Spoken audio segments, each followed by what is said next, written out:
Sa bawat araw na lumilipas, marami tayong kinakaharap na problema sa eskwela, sa pamilya at sa sarili. May mga pagkakataong napapagod tayo, nalilito at nawawalan ng gana. Bilang kabataan, hindi madali ang pagiging matatag.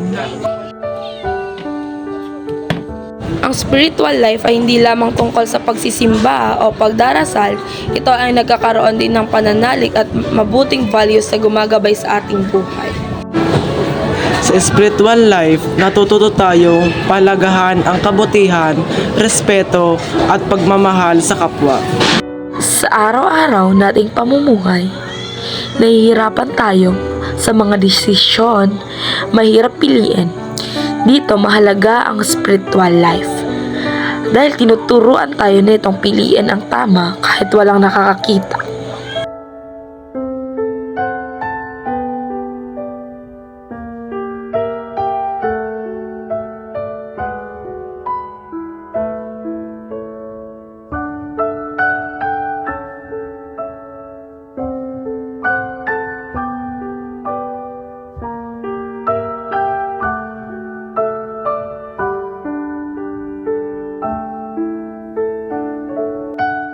Kapag may spiritual life ka, mas marunong kang umunawa, magtimpi sa galit at magpatawad sa mga taong nakasakit sa iyo.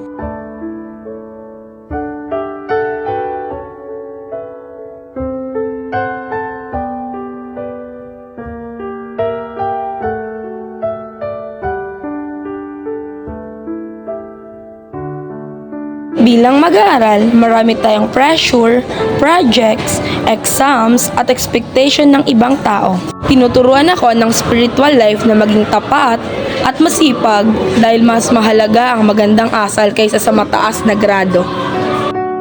Kapag isinasabuhay natin ang spiritual values, mas magiging maayos ang ating relasyon sa pamilya, kaibigan at ating sarili.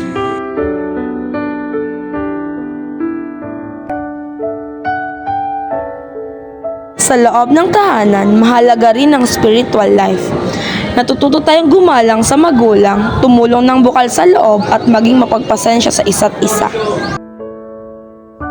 Kapag may problema ako at parang wala ng pag-asa, ang aking pananampalataya ang nagbibigay sa akin ng lakas ng loob at kapayapaan.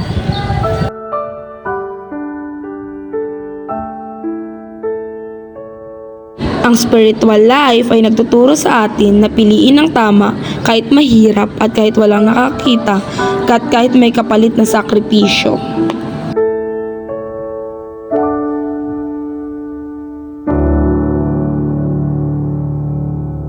Ang spiritual life ay hindi nangangahulugang mawawala ang problema sa buhay, pero ito ang nagbibigay sa atin ng lakas, gabay at pag-asa upang maging mabuti tayo araw-araw. Ay, ano na, puls.